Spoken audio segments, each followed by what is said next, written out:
Are you one of the many people who spend hours creating custom Unmatched decks only to realize you haven't had a chance to test even half of them? Do you have a great deck idea but can't quite get it to feel the way you want it?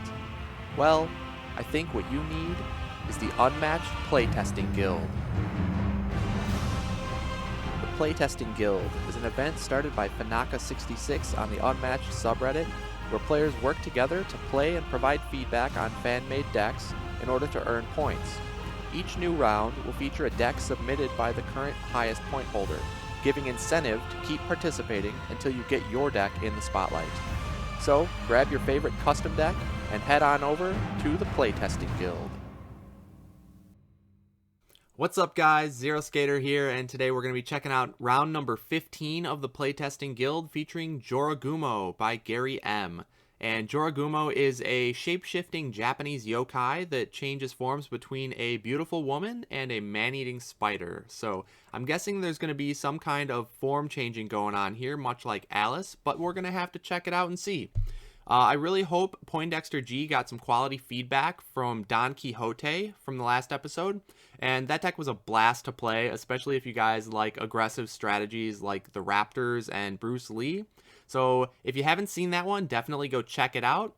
And as always, guys, be sure to attack that like button if you enjoy the video, and subscribe for more Unmatched content. But with that said, let's head on over to Unmatched Maker and check out Jorogumo. Alright guys, here we are on Unmatched Maker yet again, checking out Jorogumo by Gary M. Now, this is version 0.4, so there have been a couple of updates to the deck, I'm guessing. And like always, this is going to be a blind review, so I have not seen any of this before, so you're going to get my live reaction to everything. So, let's go ahead and jump into the deck. We see Jorogumo being a ranged fighter with 17 health off the bat, so that's pretty beefy for a ranged fighter. The highest we've seen so far is Medusa at 16, and we all know how good Medusa is, so I don't know, 17 health seems like a lot. But it looks like there are no sidekicks, just webs, which I see there's an extra rules card, so we'll get into that in a second. But she is a move 2, so at least that's a little less oppressive than Medusa with a move 3. And special ability reads, at the start of your turn, you may place a web in an unoccupied space in your zone, so much like Muldoon's traps. And it says opposing fighters must spend an additional movement to leave a space with a web, then remove that web.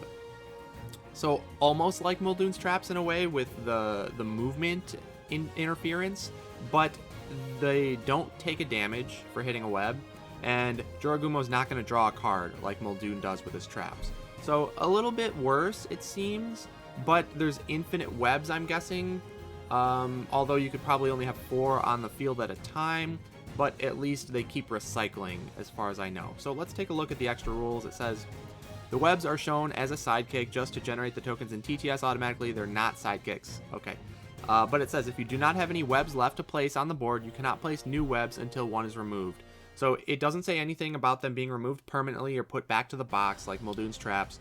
So I am guessing that they do recycle. So as long as you don't already have 4 on the board, you can always place a new one back on the board at the start of your turn. So that's going to be a lot of movement interference, like I said, throughout the game.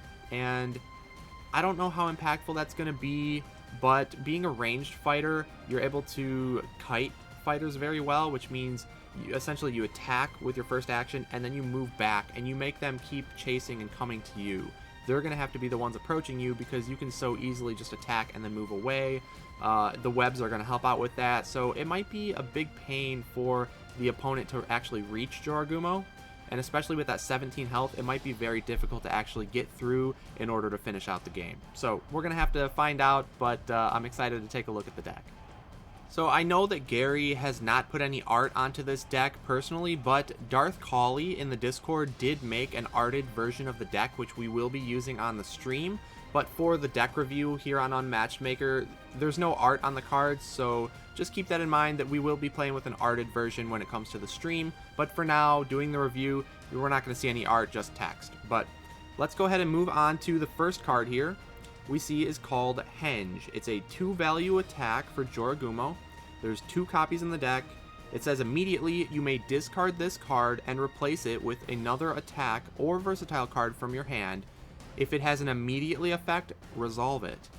So this is pretty cool because you're able to throw this out as essentially a bait attack. If they happen to feint it, you're happy. You know, you just wasted one of their feints and nothing happens. That's fine. And if they play a weaker defense, you can then make the choice after you see their card whether or not you want to discard this and replace it with a different card from your hand and hit for some damage over that weaker defense. But if they play a big defense, well, then you just don't use the effect because it says you may discard, so it's optional, and you're just gonna, use your 2-value attack to bait their big defense. So either way, I think you're pretty happy. The card doesn't seem incredibly powerful, but, in place of kind of a regroup, it seems like a pretty decent bait attack. And moving on to the next card, we're going to see Ambush, which we all know and love Ambush. That's a great card there. There's 2 copies in the deck, which is pretty standard. It's got its same 3 boost value and says during combat, your opponent discards a random card, add its boost value to this card's attack value. So Ambush is always an incredibly powerful card in any deck. In my opinion, probably one of the strongest attacks in the game, because that random discard can be key in certain matchups, like against Dracula hitting a beast form, Jekyll hitting a forever hide, Invisible Man hitting something like a vanish. Like, a lot of decks have really key cards, and if they happen to lose one of those, it can be hugely detrimental. So Ambush, it's always a great card. Love to see it in this deck. I think it's very fitting with the theme, and this is obviously going to be a good one. Alright guys, hold on. So I have a quick update here. I know we were in the middle of the review, but Gary just contacted me in the middle of doing so, and he finally did make an arted version of the deck. So I'm going to show you guys the art here, and we'll go through the rest of the review with the arted cards. These are the ones we're going to be using on the stream. It's a little bit different from the arted version I know that Darth Cauley had made, but we're still going to be using Darth Cauley's fancy web tokens and health dials. So thank you for that, Darth Cauley. It's much appreciated. And let's go ahead and continue on with the review.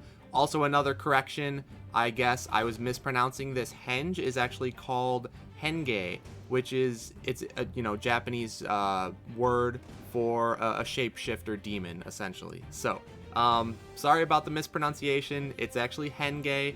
So here you see the art, and then we got the art for Ambush, which is pretty sweet, and we will move on to the next card. So we are going to see Disengage, and Disengage is a common card that we've seen in other decks before.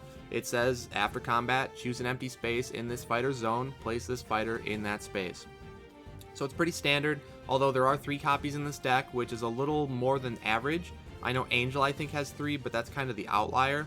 And but anyways, I mean, a 4-value attack, you can't be sad about that. It's pretty strong, and it might actually be surprisingly good in this deck because it's Disengage, but on a ranged fighter. And we haven't seen that before in official Unmatched. So being able to hit from already maybe a couple of spaces away and then jump even further back to the very end of the zone, that could be really powerful. So, it's not a super exciting card, but this one might be a little more powerful than you normally give it credit for. And so the next card we're going to see is called The Slightest Vibration. So this card, there's 3 copies. It's a 1-value attack that says during combat, if the opponent defended, this card's value is 5 instead. So that's a really interesting card. It's almost this deck's version of a Momentous Shift, where it becomes a 5 if a certain condition is met, except the condition isn't moving first like Momentous Shift is, but rather if the opponent defends. So if the opponent can call out your bluff sometimes, they don't defend, they only take 1 damage. And that's a huge difference between a card being a 5 value instead. So if they defend with something like a Skirmish, they're still only going to take 1 damage, but they wasted their Skirmish in the process. Whereas if they just chose not to defend, they only take the 1, but they don't lose that card. So this is a really interesting one. I think how powerful it's going to be depends on the other attacks in the deck. I guess we've already seen Disengage, which is a 4. So the opponent is incentivized to defend, because if they don't defend and it's a Disengage, they take 4 damage. That feels really bad. So it's going to be hard for the opponent to really gauge and call out when this card is coming at them to just take the 1. So often I think this card is going to be a 5 value, and that makes it a pretty powerful card because a ranged attack that's 5 value is very strong, as we've seen from Merlin with Momentous Shift. Now if they feint this, obviously they don't take any damage, but then they wasted one of their feints, and you don't even feel that bad about that. So I think this card is surprisingly strong. And then we're going to see our first defense card, although only a 2 value, which is pretty low, called Beguiling Beauty. That says during combat, your opponent discards a random card, add its boost value to this card's defense value. So this card is straight up a defensive ambush, which is incredibly strong. You're gonna definitely have to watch out for this one. I mean, it can come at any time. Like stones in the belly, you know it can only happen when there's the knives in the basket for Little Red. So if you're attacking into knives and you're worried about stones, or even Once Upon a Time, but you might want to throw out an offensive feint. But against Jorogumo here, you can't use a feint on every one of your attacks. So this card is very likely to trigger, and you're gonna lose one of your cards. And it's also, you're attacking, you're using a card to attack with, you're also going to lose another card because of this card's effect. So you're down 2 cards unexpectedly, and the card you're losing is random as well, unlike Medusa's Clutching Claws or Hiss and Slither. So you might only have 1 defense card in hand when you go to attack Jorogumo, and if they defend with this Beguiling Beauty and that knocks your 1 defense card out of hand, they can double counterattack you undefended. So this card is just incredibly dangerous. I think it's going to be really good and very fitting again of this deceptive nature of the character. And so moving on, we're going to see our first versatile card called Enchanting Melody. So it says after combat, move each opposing fighter in the opposing fighter's zone up to 3 spaces, then deal 1 damage to each opposing fighter on a web. Interesting. So not only does this move fighters, it moves all of them in the zone, and then deals a damage for each fighter on a web token. So if you end up defending with a card like this, you can potentially move, let's say, all of an opponent's outlaws from Robin Hood onto web tokens, because you can move them 3 spaces. That's kind of a lot of movement. And every one that ends on the web token there, they just get killed off instantly because they only have 1 health, and you're going to deal 1 to each. So this is seemingly incredibly strong AoE effect, which is area of effect. So it hits, multiple fighters in the area. And I think this one could be very dangerous against anybody who has those 1 health sidekicks. I think against a standard fighter, like against a hero or a beefy sidekick like Jabberwock, it's not going to be nearly as effective because 1 damage isn't as significant. But I guess you could look at it as, even if it's just 1 damage, that's basically a Wily Fighting, and Wily Fighting's a pretty good card. So not only do you get that damage, but you get the movement as well. So this could also help you avoid getting double attacked yourself. If your opponent happened to start their turn next to you, attack you as their first attack, you can push them back with this Enchanting Melody to be safe from the double attack. So I think this is a really good card as well, and it's going to be interesting how often the webs are spread out on the board, because I imagine they might just get removed early, in which case this effect is much less impactful. So we're going to have to see how this one plays out, but it's quite an interesting card for sure. And then moving on, we're going to see our first 4 value versatile. Those are always strong cards because a 4 value versatile just as a baseline is very good. So this one is called Threadbare. There's 2 copies in the deck. It says after combat, if the opponent is on a web, choose both, otherwise choose 1. So it says the opponent discards a card or draw 2 cards. So if by default, if there's no web, you get to choose either to make your opponent discard a card, which is again a Hiss and Slither or Clutching Claws from Medusa, very powerful, or you can draw 2 cards yourself. And drawing 2 can also be incredibly powerful. This is an exploit, but amped up because it's draw 2 instead of draw 1. And that can be a detriment at times if you're worried about fatigue, but if that's the case, you just pick to have your opponent discard a card instead and you don't have to draw. Now, if they are on a web, both effects have to happen. So in some weird scenarios where you're worried about fatiguing yourself, you would not want to use this if the opponent is on a web, because you're not going to want to draw the 2 cards yourself and put you closer to fatigue. So that's just kind of a funny little scenario. I don't see that happening very often. I think in general, this card is just incredibly powerful, especially being, on a ranged fighter. Hitting for 4 from ranged and making you discard a card is really strong if you're wanting to keep up pressure and keep that hand size of your opponent down low. So I think Threadbare is really good, and thank goodness there's only 2 copies in the deck.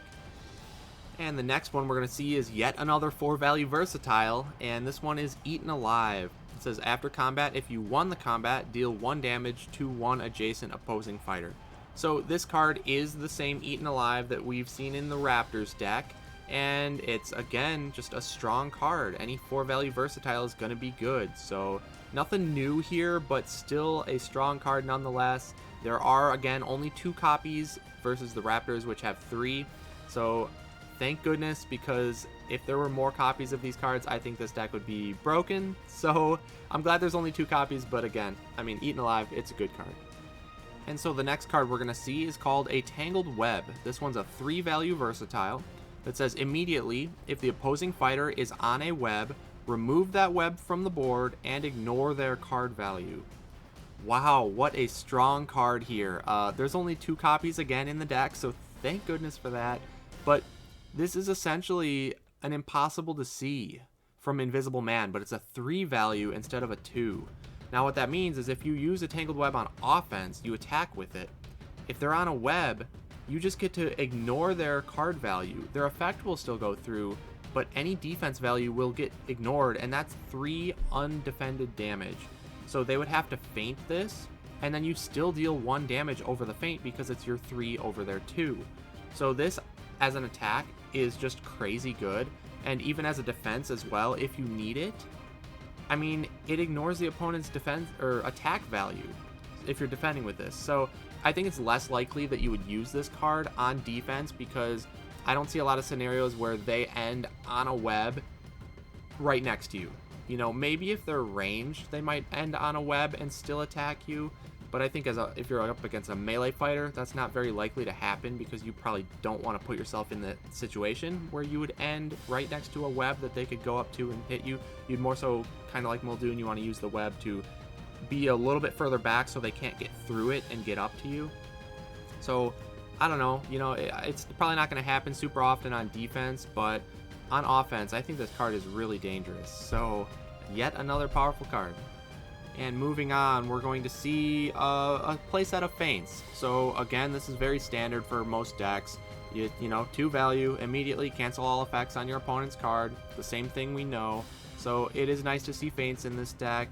It seems like it might be kind of a lot, because you also have this Tangled Web that can be an impossible to see, essentially. So that's a lot of really good defenses, especially you add in these Eaten Alives and the Threadbares. Jorogumo is just a tank. I mean, she's already ranged, so you might have a little bit of trouble getting to her, especially through the webs that she's going to be laying down. And every time you finally do get to her, she's got probably a good quality defense card to block with. So it's going to be difficult, I think, to take down 17 health. The only saving grace is that she doesn't have sidekicks to get in the way. So if you can actually get through the webs and get up to her, there's nothing blocking you off, like with Muldoon with all the workers. So we'll see how it works out, but, feints, I guess it's nice to see. So let's see what's up next. We have some schemes here. So Irresistible Attraction. It's a 3 boost value, which is pretty high. It says move any other fighter up to 3 spaces. After moving, deal 2 damage to the moved fighter if they are adjacent to you. So this is very interesting. It's really similar to Ravening Seduction from Dracula, but instead of moving 2 spaces like Ravening, this lets you move 3, and then it automatically is going to deal 2 damage if the fighter you moved ends adjacent to you. So Ravening can be a 3 damage card, because if there's all 3 sisters on the board, it counts 1 damage for each, but it can also only be a 1 damage oftentimes. So this being an automatic 2 kind of splits the difference there, and I think that's really powerful, especially again being, move the fighter 3 spaces instead of 2. So there's 2 copies of this in the deck, so you're looking at 4 auto damage here.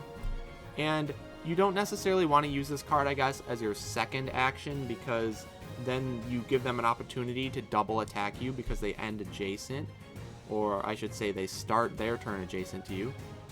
So you probably want to use this as your first action, use your second action to either attack with a Disengage or just maneuver back so that they can't then get a double attack. So it's not the most straightforward card to play, but I think if you play it well, this is going to be a really powerful card. And speaking of Dracula, it looks like we have a Prey Upon scheme. There's 2 copies, and it says deal 1 damage to all opposing fighters adjacent to you. Recover 1 health for each damage dealt. So it is straight up the same Prey Upon that we know from Dracula's deck. There's 2 copies. It's only a 3 boost value versus Dracula's, which is a 4, but I assume that's because Jorogumo is ranged, so you don't need to give ranged fighters such ridiculous boost values. Cough, cough, Medusa. But, yeah, I mean, Prey Upon, I think it's pretty good. You don't necessarily, again, want to end adjacent to the opposing fighters, but this will be great, again, against those decks with the 1 health sidekicks like the Robin Hood and the Outlaws, because when you use the Prey Upon, you kill off the Outlaws. Now they're no longer adjacent to you, and you don't have to worry about the double attack scenarios. So against the 1 health sidekick decks, Prey Upon is going to be really good, but otherwise, I think it's going to be not very good because, again, you don't want to end adjacent to your opponent to double attack you. So we'll see. I think it's very matchup dependent.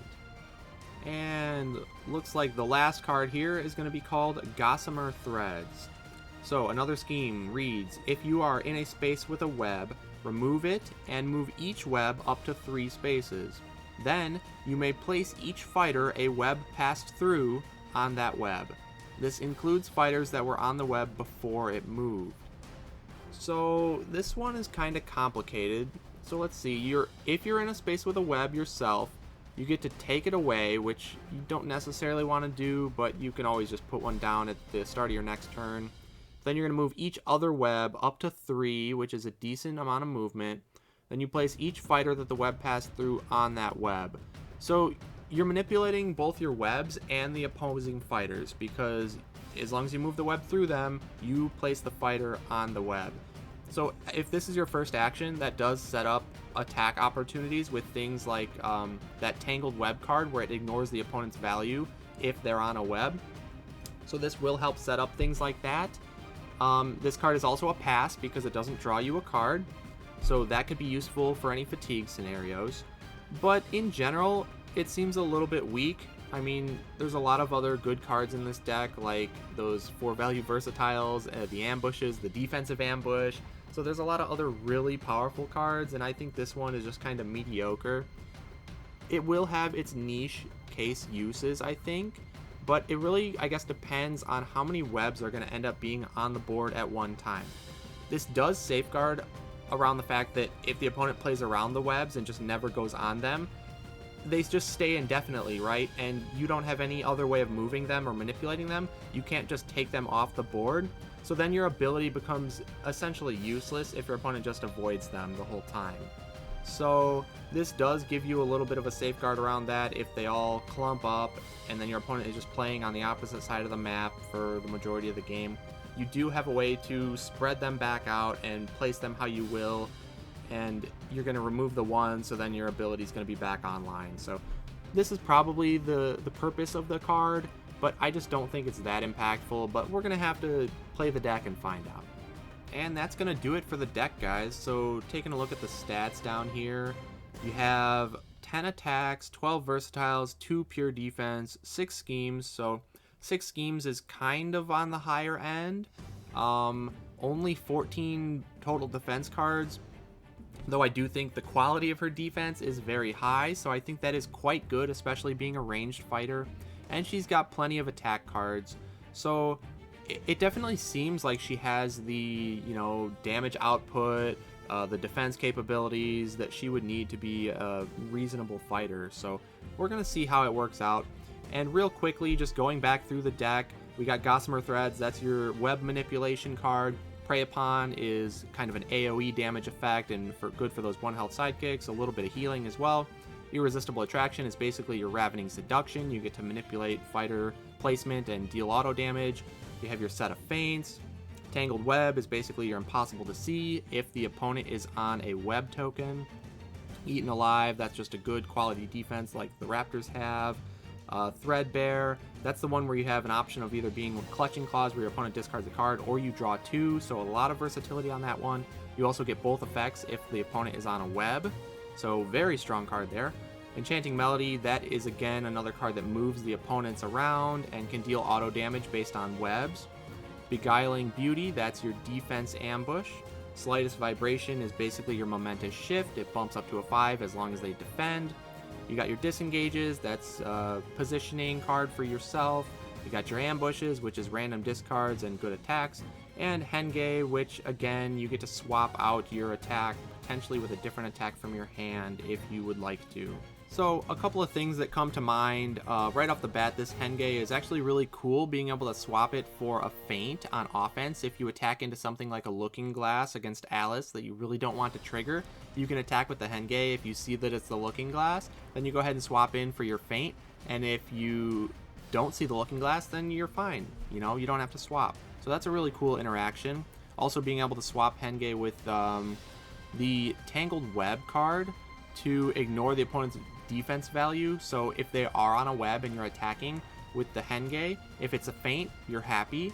And if it's not the Feint, then you can swap it out for your Tangled Web, and you're going to guarantee yourself to get that 3 damage through because your effect won't be canceled. So that's actually a really cool card. Definitely got better as we went through the deck review.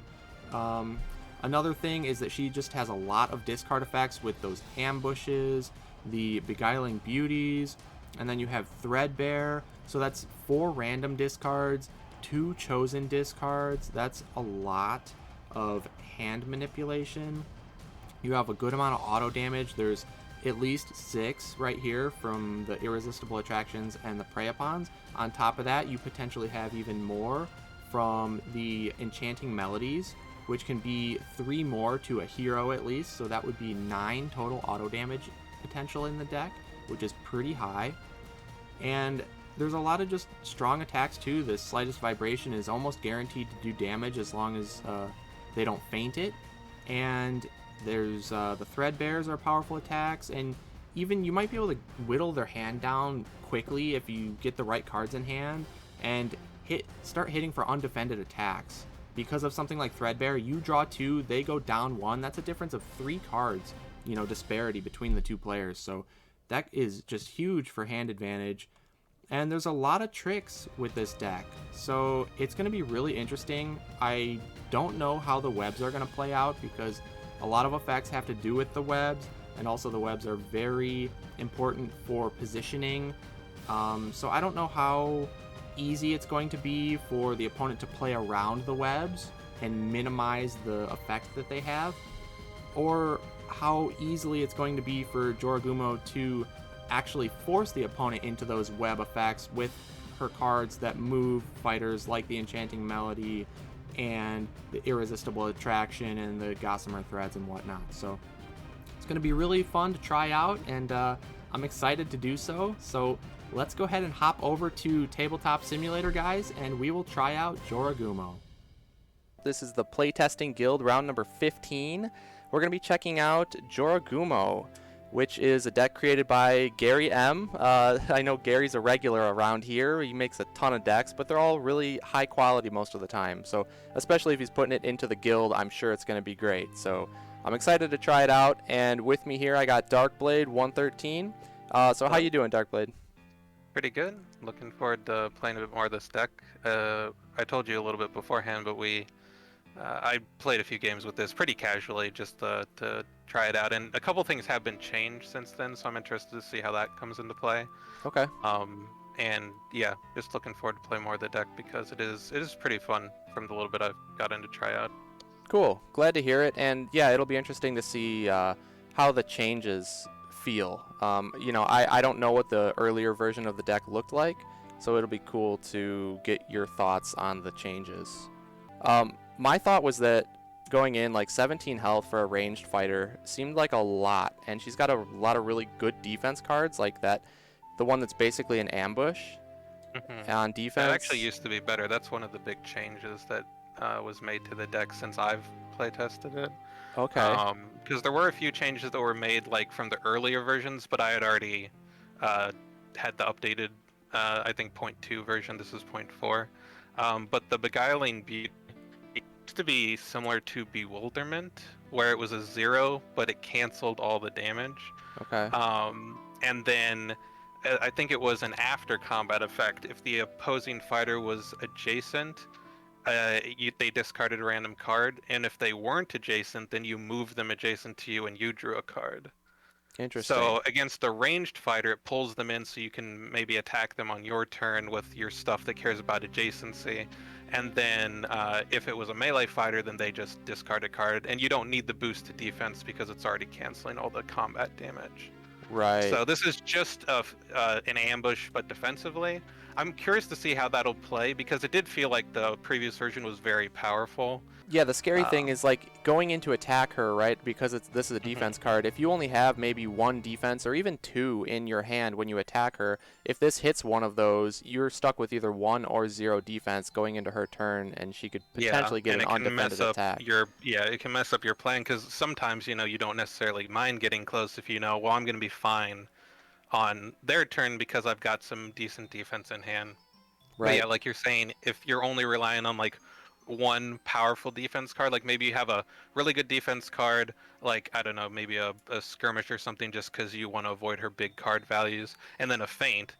Well, if it pulls either one of those, you could be in trouble. Yep. Exactly. Because now you're like, well, what do I do? Or if you're someone like Dracula who has something like a do my bidding, and you're relying on that to defend you on whatever they attack back with, well, you might just not have right it on your turn or on their turn if it gets discarded with this. So yeah, definitely an interesting card for sure. very dangerous one. And she has offensive ambushes too, so it's like right? She's got both sides of the coin. Yeah, it's almost Medusa-like. I mean, she's got potential 6 discards in this deck, which is crazy.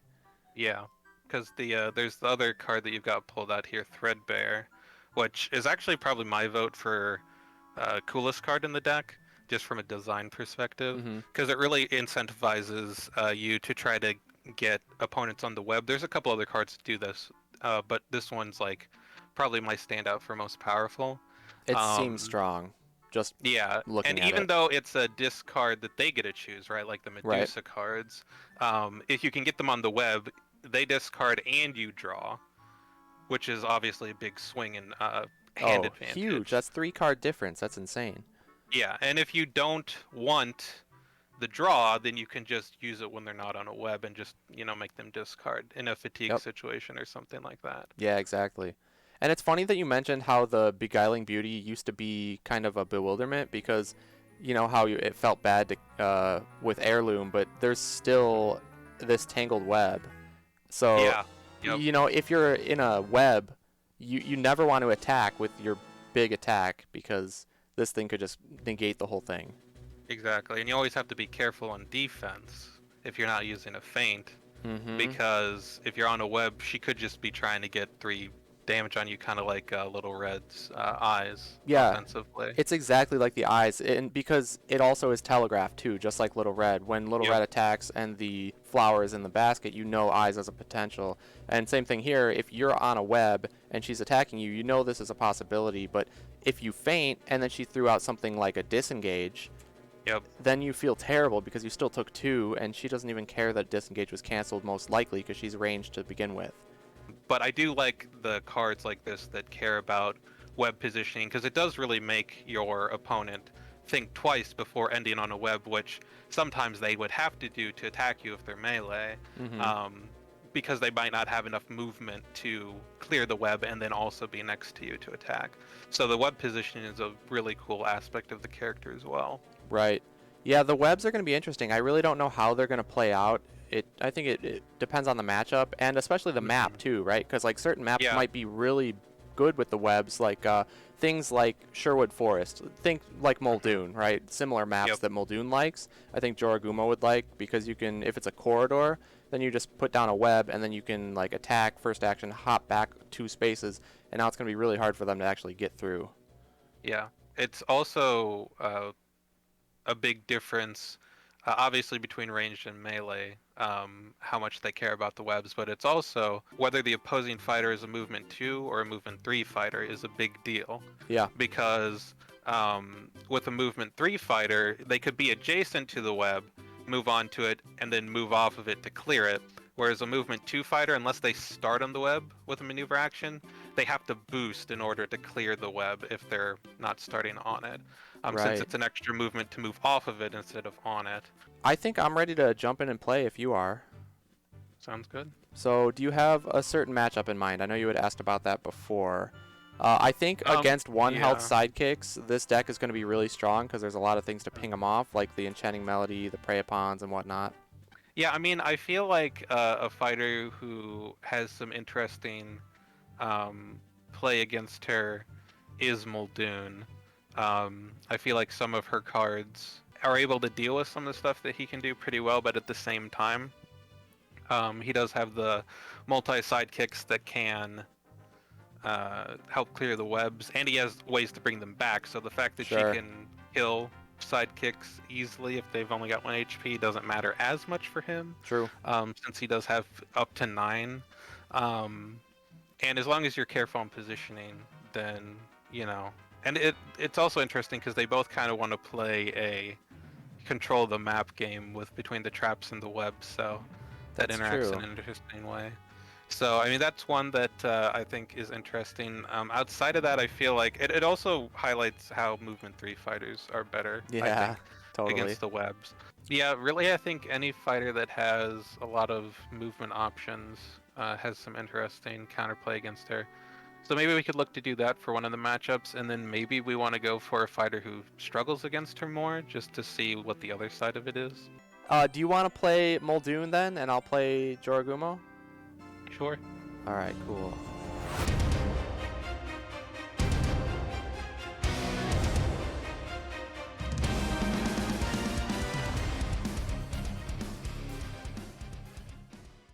Okay, and you got all your dudes placed. You ready to go? Yeah. All right, so. man. Good luck. Here we go. Yep. So I can what? I can start by putting a web any space in my zone. I guess there's no downside to placing a web, right? Like, The downside is that if you run out of webs, you cannot place more. So if you place them poorly and your opponent decides to ignore them, then you can run into problems. sure. There is the scheme Gossamer threads, which forces you, or you're on a web to be able to play it, and then it removes the web and you can move the other webs around. So that lets you not only reposition webs that maybe weren't the best, but also lets you remove one of the webs as a cost to play the card essentially and get the effect, meaning that at the very least it lets you pick back up a web and have one to place again. Sure. However, I would say in general there's no real downside because most of the time, you know, as long as you're careful with them, you're not going to get into the situation where they're all useless. Okay. Right? 'Cause Right. you can always maneuver to kind of put them between you and the opponents as well. Right. Okay, well, I'll Um, start off with a web there. And then I'll maneuver. Yep. All right, well, I'm going to move 2 here, and then I will maneuver again. Yep. Just try to get into position here. And I'm good there. Your turn. All right, I think I'm going to do a trap there. Okay. Then I will maneuver. Not with there, so that gets rid of the 1, web. 2, yep.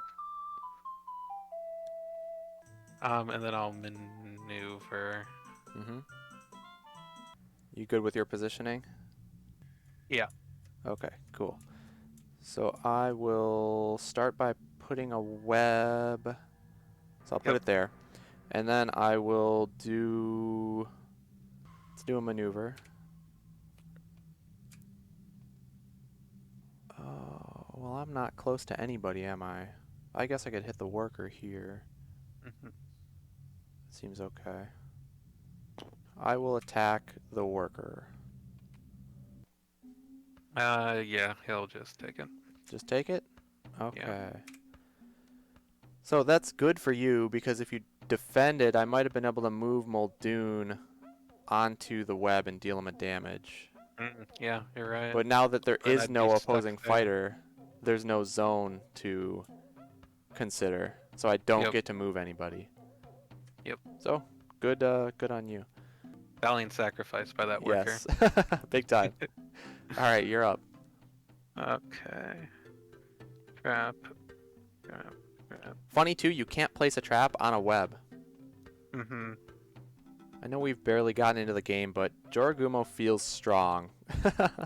I'll say that off the bat. Alright, I'll maneuver. Alright, I'm gonna have this worker attack.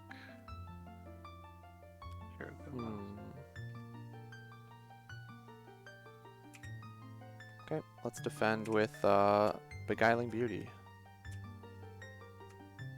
So I get to grab a random card and add its boost value. So no matter what, I'm going to block your damage in full, which is good. Yep, unless I've swapped in some voyages here. Right. Let's go with this one. Wow. Oh my gosh.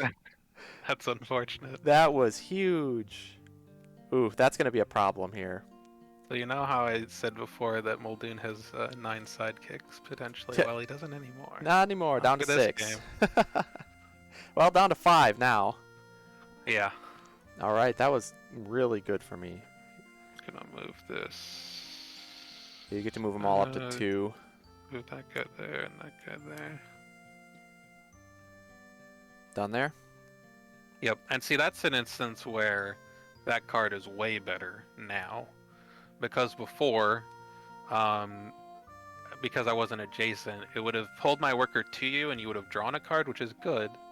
But I wouldn't have had to discard anything. Yeah, not I would nearly still as have good. that. Okay, I'm gonna put down a web. Probably up here is good. Actually, I could put it right by you. But then you can just pop it. So if I put it here, you can't get through. So let's do that. Yeah. That's better. Yep. Okay, then I will maneuver. Well, I would have to boost with a 3 in order to get to you. That's not great. Yeah, let's boost with slightest vibration, so I can go 4. Yep. I'll go 1, 2, 3, 4.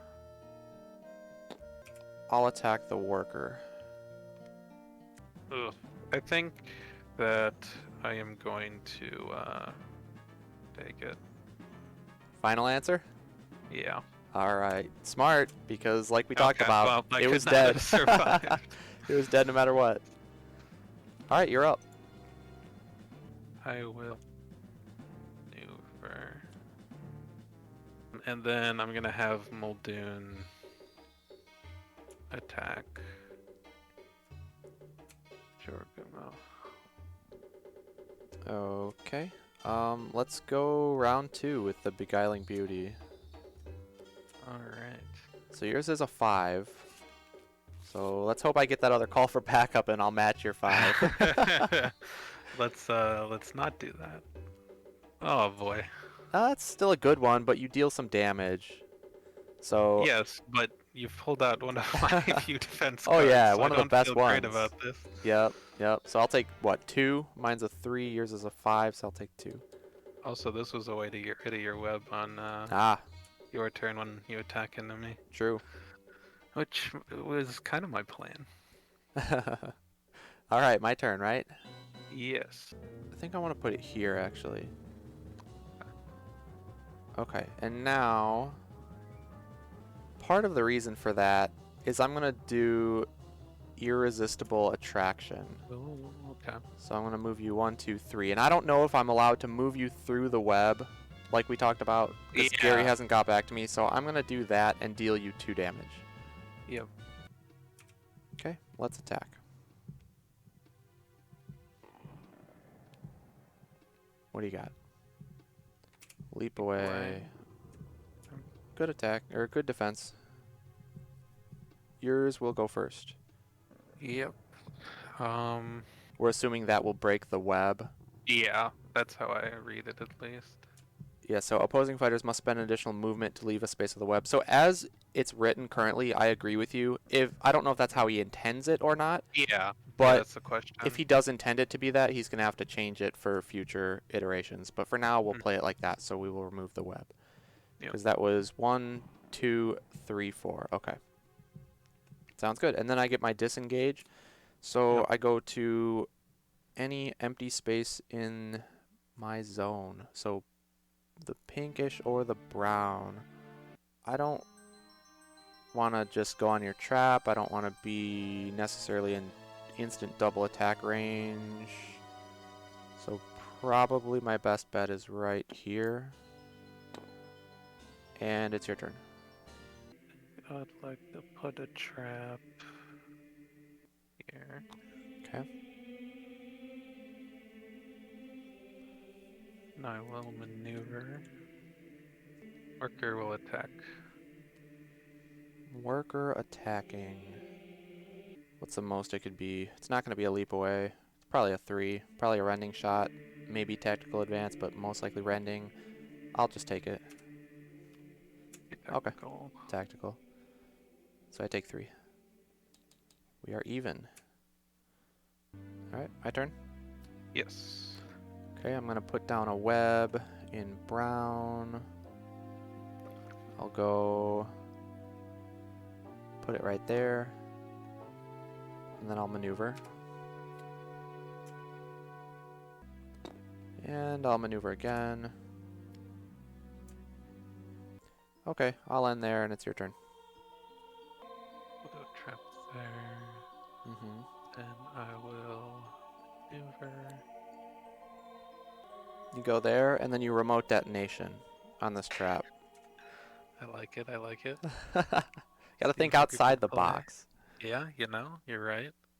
It's interesting. One of the things I'm considering right now is whether I should get rid of that web or not. And since this is, just playtest, I might as well go through my thought process. I'm wondering if it's better for me to just leave the webs where.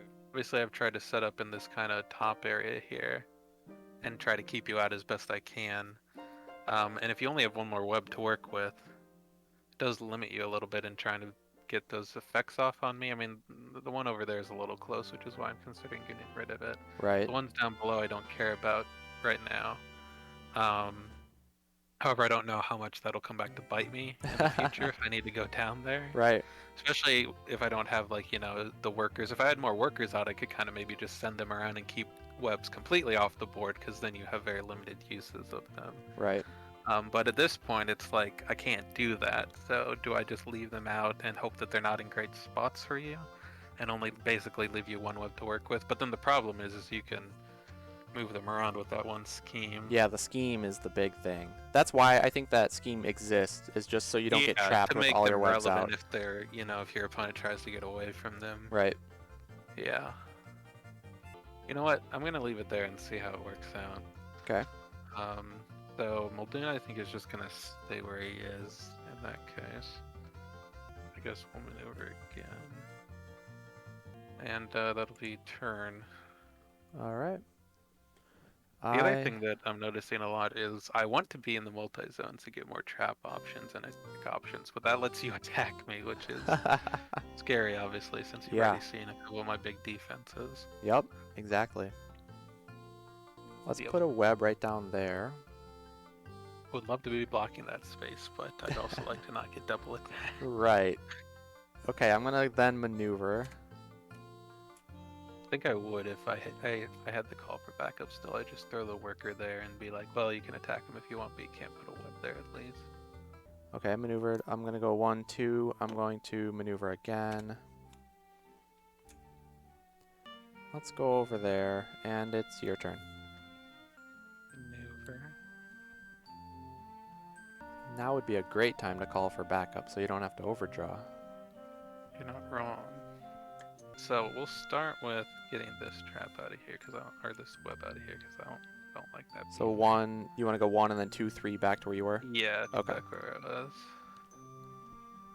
And I'll maneuver again. And this. Okay, and my turn? Yeah. Alright, now do I want to put a web? There's not really any good spaces to put one, it doesn't seem. No, I'm not going to put a web. I'm going to start with a maneuver. I will go here and pop the trap. Yep. And then I will maneuver again. Okay, your turn, and I have to discard at the end. Yep. This Henge. And you're up. Right. Yep. Not going to put a trap down. Will maneuver. I will boost it. Mm-hmm. So you get to go 5. Yep.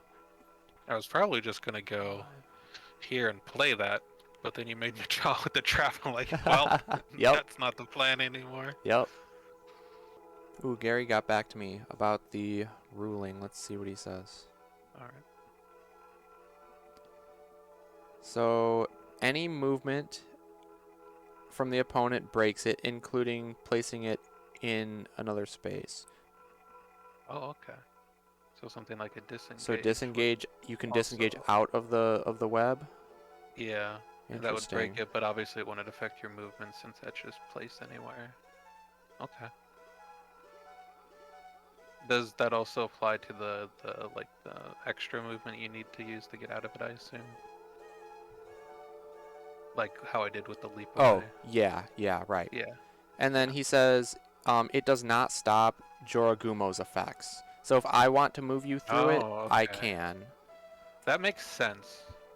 And I do think that makes some of her cards a bit less awkward to use for the movement effects. Right. So earlier when we were in the situation up here, when I wanted to pull you in, I could have You done would have that. been able to, Yep. yeah. Okay. And then that Makes also sense. stops me from going back that way as easily because Yeah, the web's true. still there. So if I want to move away through it, I have to spend that extra movement on my turn. Mm-hmm. Which Interesting. for a movement 2 fighter would be especially nasty. Right, because you can't even get through it with a single maneuver. You'd have to double. Yeah, you have to end on it if you didn't either double maneuver or boost away. Right. Okay, that makes sense. Okay, So you I've maneuvered, you boosted. Yep. Yep. I'm going to. Well, we're gonna move here, I think, Mm-hmm. and then I am going to worker attacking. I will faint. Yep. Yep, so I'll take 1. Okay. And now I will start not putting a web. I will go ahead and attack the worker. First action. Oh, that was huge. That's what I was exactly worried about too. I'm like, I do not want to have a card pulled out. Holy cow. Good feint. All right. You also had the good feint to keep me there, though. I wanted to move you so you'd have to at least maneuver once to get to me. Right. But yeah, I'll take the ambush feint. Okay, next I will attack you again.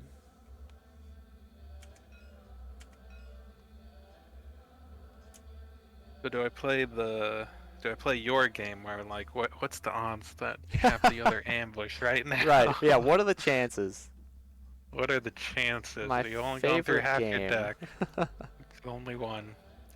I'll take it and be very sad if it's an ambush. Nah, it is a Threadbare though. Okay. I wish I would have done that in the opposite order. If you choose the yeah, that would have been rough. Yeah, I am gonna make you discard though. Okay. I will discard a regroup. Yep. All right, you're up. I thought about attacking with this because I was like, you probably have a feint Ooh. by now. That would have been good. I want to get the movement from rending, so if you fainted, I don't get the movement. However, I still got the damage, so Yeah, still pretty good. I figured that it was ultimately better to do the rending to get it damaged through. And if you didn't block with feint, then I'd be able to move you to a better spot for me. So. Mm-hmm. Okay. I don't think we're gonna put a trap. Maneuver. Is this the call for backup? Yes. Sure is. All right. What effects do I want? I think I'm gonna do markers and traps. I think I'm gonna do a trap here. I think I'll go with that, and just the one trap. All right. And it's my turn. Yeah. Okay, let's see. What do I want to do? Let's put a web there. And then I'll go with a maneuver. I'll just maneuver again. Yeah. It's your turn. I will not place a trap. I will start with a maneuver.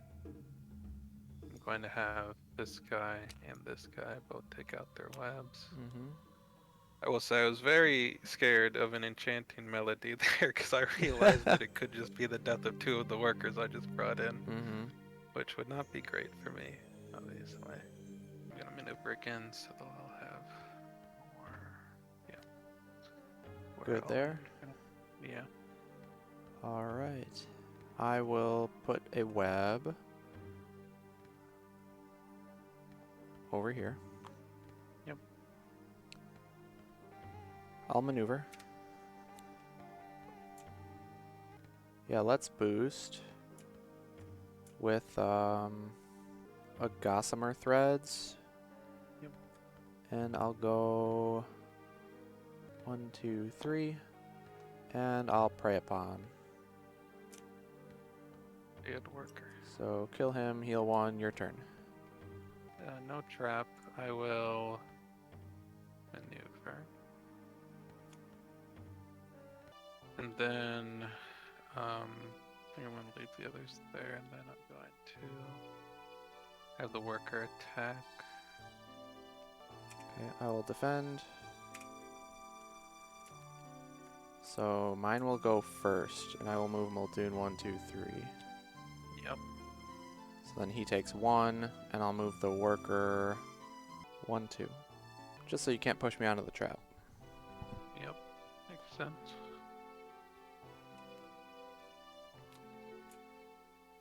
And good there? Yeah. Okay. Do I want to put down a web? Nah, I don't think I do. Maneuver. Yeah, we'll go there, and I will hit the worker. He'll take it. Alright. There's a disengage. And I can go in this tan or pink. I'm gonna go right there, and it's your turn. Maneuver. Do to move off. And then go there. Here's a Then, remote. yeah. Yep. Okay. So, do I put down a web? Sure. Why not? I'll do a maneuver. Yep. I'll maneuver again. Your turn. No trap. I will maneuver. Marker will attack. Okay, we're gonna Enchanting Melody. Okay, Gary, you're in the chat. So, question here. If I move the worker off with my own effect, do I pop that spider web? Also, do I have to spend an extra movement to move the worker off? I think you said no on that one, but would it pop the web moving off if I move him? I guess it doesn't really matter. He says no, you don't pop it, and no, you don't spend extra movement. Okay, so I'm free to move you onto this far one. Not that it really matters in this case. Yeah, since it doesn't get rid of the web. But yeah. It's the fancier play. Right. Which I so like. yeah, so we go 1, 2, 3 there. Yep. And then we're going to go 1-2 with Muldoon right onto that web there. Yep. So they will both take a damage. And then you get your rending shot effect. So no matter where you push me, I can get to you with at least a single maneuver and attack. Bring it. Bring it. Okay, my turn, right? Yep. So, what am I gonna do here? You are on a web token. I am indeed. I'm actually gonna maneuver.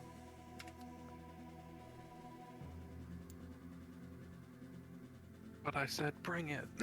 I'm gonna maneuver You're again. obligated to fight me. I'm a little scared of you. Yeah, no, that's fair. Alright, your turn. Maneuver. Get a move off. So that's 1, 2, Want to 3. move here. Yep. Hold in, will attack. So the highest it can be is well, it could be a second shot. That would be a 5. I wouldn't be surprised if it's another rending shot though, because you could, you might not want to push me into the trap, but you could push me back 1 and then I can't double attack you. With that being said, I'm cool with doing an Eaten Alive. Yep, and you can boost it up and then you won't take a damage. Yep, so 5 over 4, I take 1. I will start with a Prey Upon for 1. And I will maneuver next. Yeah, I'm cool there. Your turn. Actually, no, I don't want to be next to your trap, so I'll go there. Alright, no trap. I will maneuver. And to attack. I'm just going to take it. I don't care. A 3. Okay, cool. Not the worst thing there. Let's start with an attack. Yep, so there's 1. I will attack again.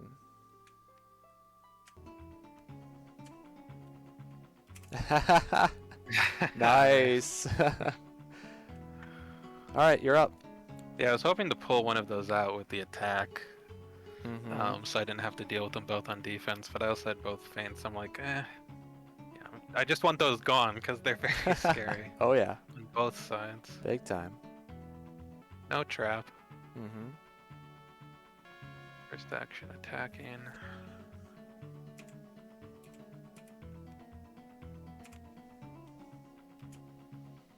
So I draw 2, you discard 1. Yep. I was hoping to pull out a feint because you'd think it's a shooter, Right? and then I get 2 over the feints instead of 1. Yep. But that didn't work out. Should have probably considered that more seriously since I'm on the web. True. Because they didn't get removed because neither of these. Yep, went because you through. canceled them both, exactly. That's why I was okay with attacking with the other one. And I figured I took the same philosophy that I did in my little red game in my semifinal against Sojourn. I was red, he was Muldoon, and I was like, you know what? I'm not going to even bait anything. I'm going to just straight up throw it out, and you got to have the feint, and if you don't, then too bad. Yeah, exactly. But you had both the feints, luckily, and you used them, so that was unfortunate. Yes. Yeah, But reasonable I wished I discard. had attacked with. Right. So that was first action. Then I'll maneuver. Get off this web. Seems like a good idea. I'm gonna move here. Get rid of this web. So that was 1, 2. You have And I one more think I'm movement gonna- space if you want it. I think I'm gonna not use it. Right, because if you end here, you're within 3. Yeah, and since you don't take this into account with your thing, I would let you pull me through, and Right. that's not ideal. Okay, yeah, I think I'll end there. All right. I will start with web there. I will go ahead and attack. Ambush, I'm guessing. Nope. Oh, not an ambush. Nice. I'm keeping you there. Fair enough. I will attack again. Now it's the ambush. Probably. Ugh. Is I it? don't think Muldoon's got an easy way out of this. He's gonna take it. Yeah? Hope it's the one. It's not. You were right, Nope. it's the ambush. Yeah. Alright, left or right? Which one's the good one? Let me look at your eyes. I gotta watch your eyes as I hover. Ooh, that was big. Yep. There's 4 damage. And it is your turn. I knew that was perfect setup because you would have had to take the feint there because after that first one, if you block, then it doesn't matter. You have no cards in hand. Yeah. Yeah, I should have taken that one, honestly, expecting some sort of thing like that. Although, you know. Although if you would have You taken could the also just feint, throw out the ambush first, and that's not great either. true, and if you would have just taken the feint, I'm happy with 2 damage, and then I can just move out of your Yeah. range anyways. So Yeah. Okay.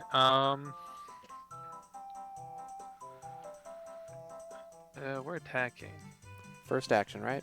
First action, yes. You don't have any shooters. There's That is correct. no traps adjacent to me, so they should all be destroyed. Isn't that scary? I wouldn't be surprised if this is a regroup, honestly. Because you wouldn't mind drawing at this point. Or it could be a rending shot to push me into the trap, deal me a damage, you draw 1, and then you get another action from there. So I'm cool fainting. Ooh, leap away. Ooh, good one. Yeah. So Wow. they were both leap boys for the discard. Yeah, that was unexpected. So I knew what was going to be discarded. Right. No matter what you pulled, but yeah. Either way, there goes all your maybe defense. I thought maybe you'd think it was a regroup, and me trying to get you to feint it, so I don't draw, and maybe I can fatigue you out, because that's probably my only hope. But even then, the traps, like if you can start. Yeah, I'll just start them. walking I mean, on if I get traps. you low enough, though, you can't necessarily do that. Exactly. But I was hoping you'd think it was a regroup and let it go through, and then I just get 4 damage and be able to move away. But hey. Yeah, I was okay we fainting a regroup though because sure you don't draw, but like I don't take damage, and then you have 0 cards in hand. You just maneuver once, and you can't boost. So then if I chase you and I just hit you, I likely kill you. Yeah, I'll maneuver. So you're out of defense other than a regroup. All I gotta do is hit you with a 4, so a disengage, and then I got it.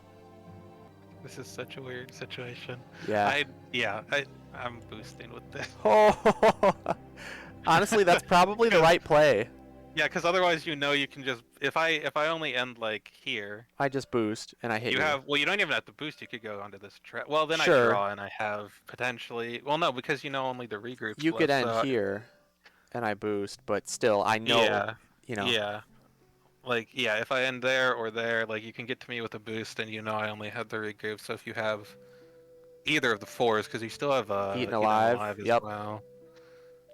And in this case, I can't possibly get to you. Yeah. Yep. Yeah, because traps and just spaces away. Yep.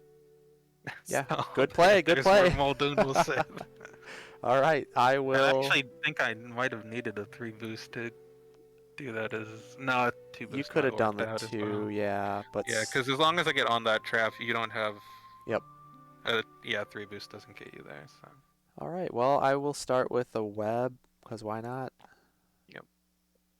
I'll put it over here actually, and then I'll maneuver. And I need to set up to get into position so next turn I can hit you from anywhere. Maneuver again. I don't know if that's possible though, is the thing. You think it might be if you... Well, from here, I can get to pink with a boost. I can get to white with a boost. I can get to Yeah, actually, I think that's anywhere. what does it. Yep, Yeah, your turn. 'cause yellow, you can get over to there. Alright, maneuver. Muldoon knows his time is up, so he's gonna go down swinging. Yep. Alright, I will throw an Eaten Alive. The saddest second shot you've ever seen. There is no second shot. That's it. It's just the first shot, and it's not very strong. That's the only one. Alright, and He tries to get one of his workers to come help him, but they're all tangled in webs or being nibbled on by spiders. It's not a good time. yep, we'll do the Irresistible Attraction. Nice. You just can't help yourself, and I will Yo, hit you with the Disengage. nice. Alright, good game. Yeah. I had this Yeah, in my I think hand this forever. map is really nice for her, especially against a fighter like Muldoon. Yeah, the map totally helped out because I was able to get to you or workers in a lot of different ways pretty easily. What did I have left? The Slightest Vibration and this Henge. So when I was baiting with when I was using my 2 attacks that were the Tangled in a Web and you feinted both of them, I really wish I had a Henge there, but I didn't have it in hand. Because I totally would have Yeah. thrown that, because if you defend with the feint, cool, you waste it. And if you defend with one of your big attacks, then I just swap it for Tangled Web and confirm the damage. That's the combo you really want, Yeah. obviously. Sadly, I didn't That have makes it. it near impossible for the opponent to really get the better end of that situation unless they're Bigfoot and have extra feet. Right? Unless you're Bigfoot, yep. That's just true most of the time. It would have been funny at the end if I went in for like an attack and I hit you with this and you just took it. That's what I was hoping you were attacking with when you went in with the ambush. Yeah. Because I would have blown one of your leapaways. I knew you didn't have the blue, so the leapaway wouldn't even win, so you wouldn't get to move. Yep. And then I would have dealt the damage over the leapaway still. So, yeah. I mean, you had to take something undefended there, basically, or else all your cards are gone. Yeah. So There's also an interesting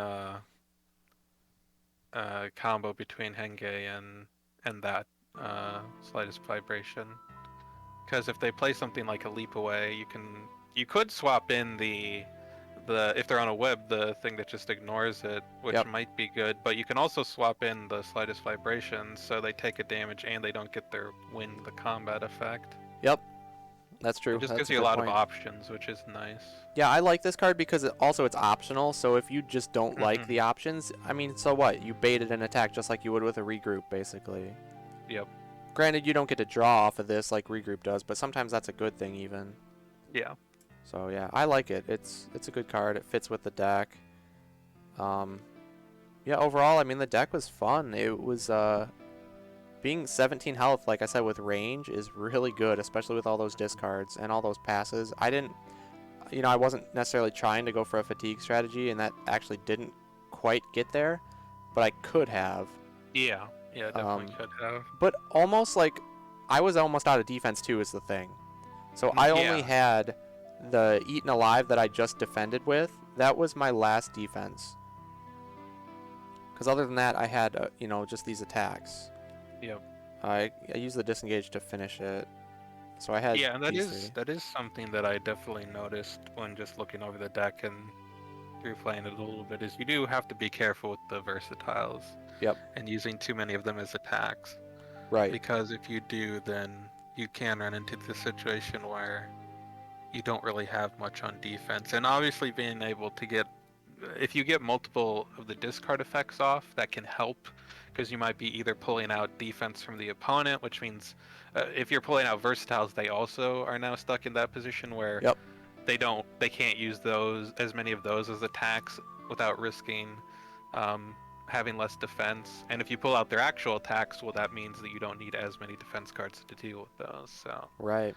So that turn that you said, oh man, I was really afraid. The turn you went here and you called for backup, and you said you were really afraid of the Enchanting Melody.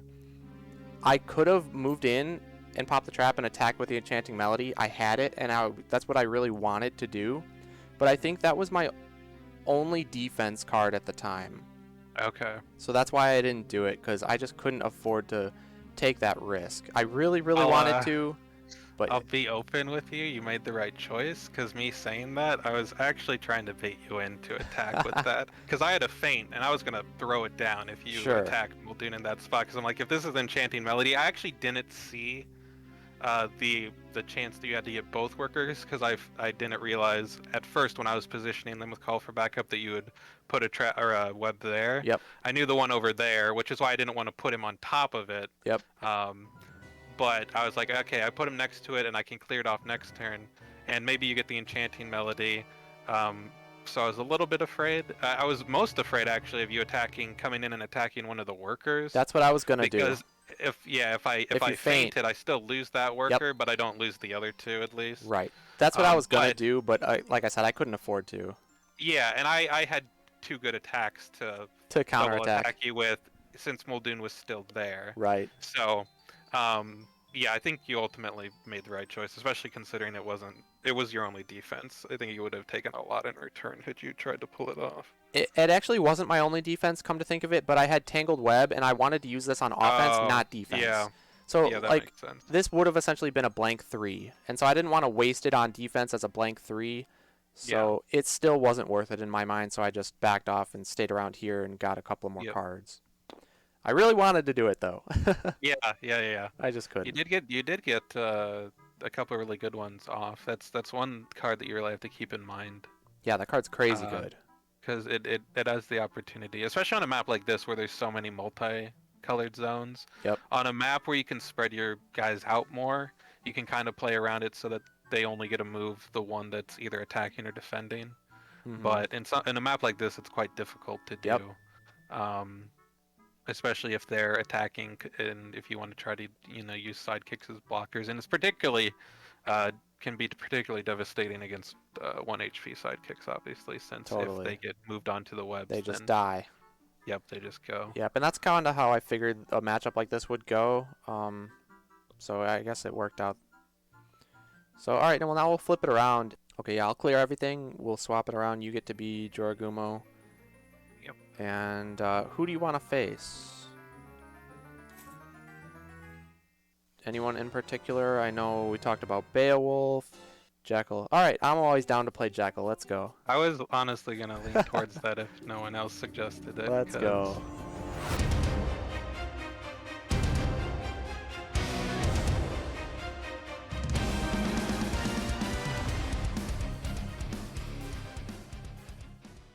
Okay, so I am first. I am ready when you are.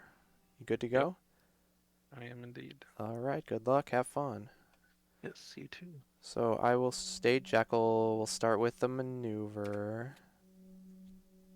I just realized how good Jekyll is on this map. I'll maneuver again. And I'll go right here. It's your turn. Yeah, I see what you're saying now.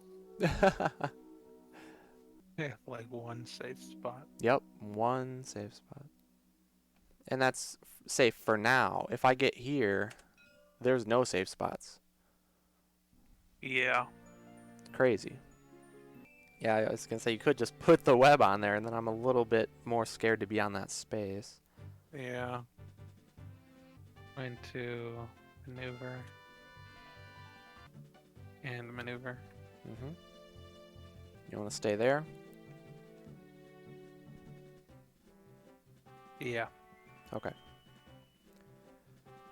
Then I'll go hide. I'll maneuver, so I take a damage. Draw. I will boost with Pure Evil. Go 1, 2, 3, 4, 5. I will attack. Oh boy. Oh boy. What are the odds, right? What are the odds? Yeah. What are the chances? What are the odds that you've got it and you've got a bunch of Play Jekyll my- cards? Play my favorite game.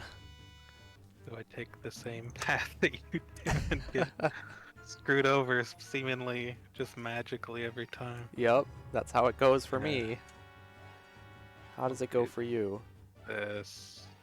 Okay, okay. Alright. So let me shuffle. Hoping that even if it was a forever high, that I could get a Jekyll card out with that. And Right. Yep, good thinking. Go ahead and grab one. Oof. oh, okay. Well, So I that's take not great. one, Yep. but got rid of the other one of those, which I'm gonna complain about that. Okay, and then I warp and change to Jekyll. So... right there. Your turn. That's first action. Attack. Jekyll. So I wouldn't be surprised if this is something like a Henge. Just to try to bait and test the waters. So I'll feint this. Oh!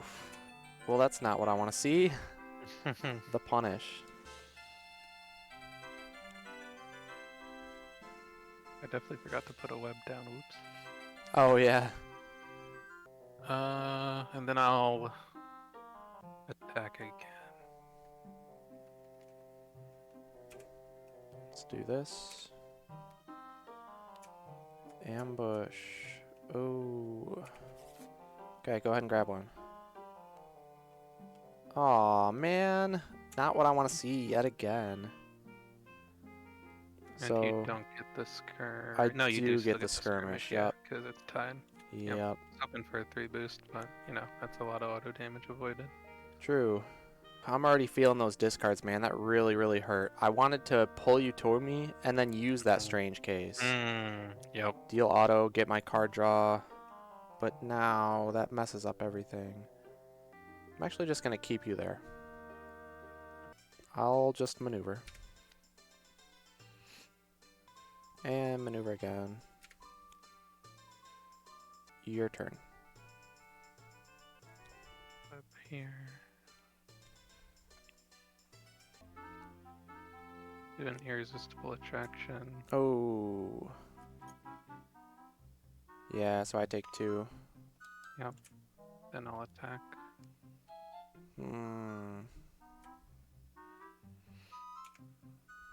Now this could be the card where I just take damage. I'm gonna take it. Oh no, not another disengage. Yep. That hurts. That's exactly the card you want to throw out there to bait when they're on the web. Yeah. Because it does 2 over a feint if they're expecting the Yep. the 0, and then if they don't block because they're expecting the 0, then they take Then it's 4, instead of yep, 3. yep. Okay, my turn? Okay. Yep. Okay, I will maneuver 1. So that's like 1, 2. And then I'll maneuver again. I'll go... Yeah, I'll go there. Your turn. Trapping me in. Maneuver. Trying to. And maneuver.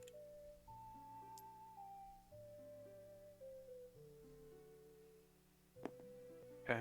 Down there? Yeah. Alright, I will go... I'll maneuver. I'll boost with Succumb to Compulsion. So I'll go 1, 2, 3. Yep. I'll attack.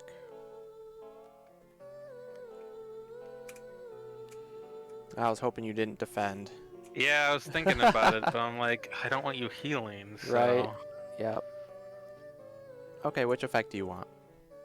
Yeah, I'm thinking about it. I probably should have put the web there, because then that forces me to, or you to, if you want to attack, get both, but... Right, but I wouldn't have had to boost then. Yeah, but then, yeah, I guess so. But I'd still get to choose, because I'm low on cards, right? But I also want you to discard Right, stuff. right. Yeah, no, that's definitely a trade-off. I want to draw 2, I think. Okay. And it's your turn. Web there. Prey upon. Ugh. I'm just gonna die to auto damage. Yeah.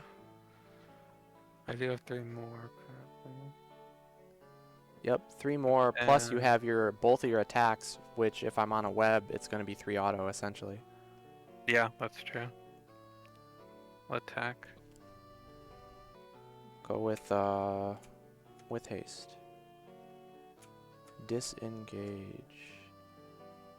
I think if I go here, no matter where you go, I can just maneuver up to you, which is pretty good. Yeah, I'm fine with that. Alright. Now I will go hide and maneuver. Yep.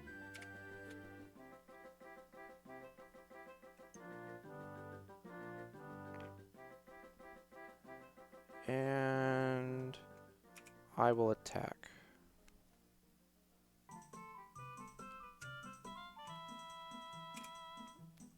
Alright. Go ahead and grab one. And Lot of it's damage. just a measly skirmish, so you will take 3. Alright, your turn.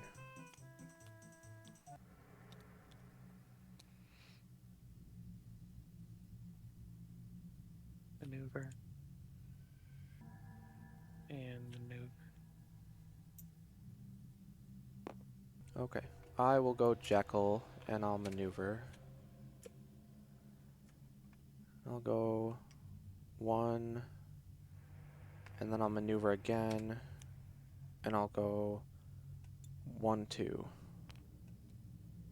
Yep. And that really And highlights how just annoying that is yeah, for movement 2 fighters. If you it's start next to one but crazy. not on it, you have to double maneuver and you only move 2 spaces past it.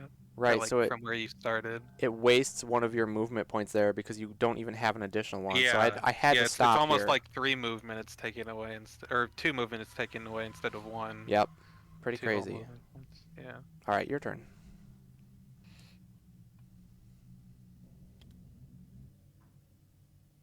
Maneuver. And maneuver. Good there? Yeah. Okay, so I will maneuver. I'll maneuver again. Right there, and it's your turn. Maneuver. And I'll attack. Let's go with a skirmish and hope it's not the 1. It's the 1, of course. I thought about taking this so... Like, I was about to do it, but being at 5 health, I don't know if I can risk that. Yeah, that's a really good card. It makes the mind games pretty scary. For sure. I will maneuver. I'll attack.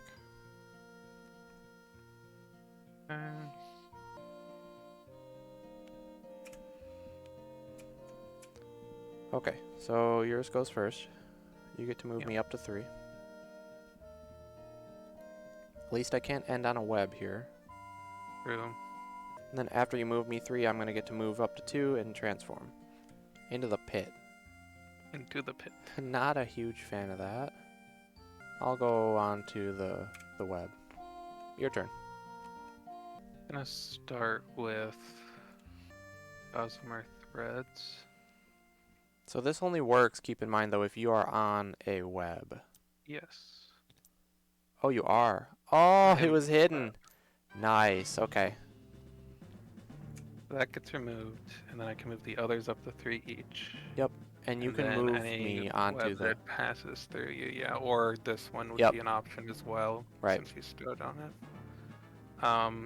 Keep that one there. And then put you on that one. Yep. And then I'm going to attack you. And I'm gonna faint. Oh, okay. I was thinking the 3, obviously, safeguarding against it, but I'll take that too. Yeah, you don't actually take any damage this way, which... Right? Okay, my turn, huh? Although it is one less feint that I have to worry about. I'm going to go Jekyll. I'm going to maneuver. And I'll get off there for 2. I'll maneuver again. Get off there for 2 more, and it's your turn. This is also another thing that's interesting to note. Last turn I could have just moved here and attacked you instead of using the threads. But I wanted to use the threads to do something fancy. But Right. also, if you just left my webs up, I didn't have any left that I could start placing again. So it also removed that one guaranteed, so I can start Right. placing them where I want again, which isn't insignificant. I'll put a web here. Then maneuver. Ugh. Play Irresistible. Yep. You there. So I take 2. Yep. I feel like I really have no other option other than to just go for something. Yeah. So let's go hide. I'll attack. Threadbare, please. Oh, no. Oh. I was trying to offensive feint your Threadbare because I didn't want to give you a million Yeah. cards. Yeah, no, that makes sense. So what now? Let's go with a strange case. Oh, nice. So you'll take 3 off of that one. Yep. Calming Research goes to hand, and it's your turn.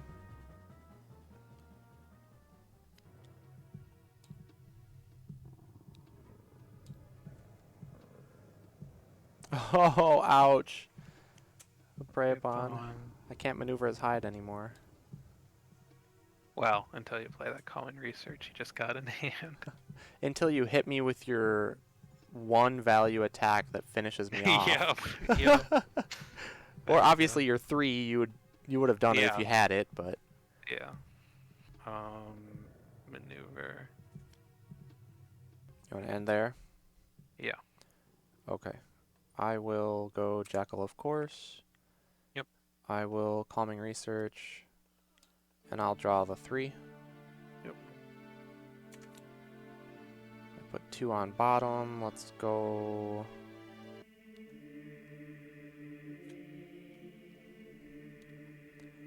Okay, and then maneuver.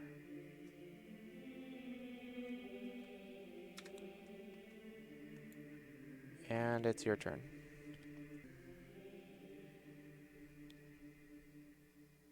Maneuver. Maneuver. Mm-hmm. And I'll stay there. I'm actually going to stay Jekyll. Maneuver. Go over there, and then I'll Calming Research. Draw 0. Your turn. Attack. I will defend. There it is. So you're going to blank mine, and I take 3. Yep. Okay, and that does remove the web at least. Yes, it does. And then I'll maneuver and stay there. Okay. I will go hide and Pure Evil. Yep. And then I will attack.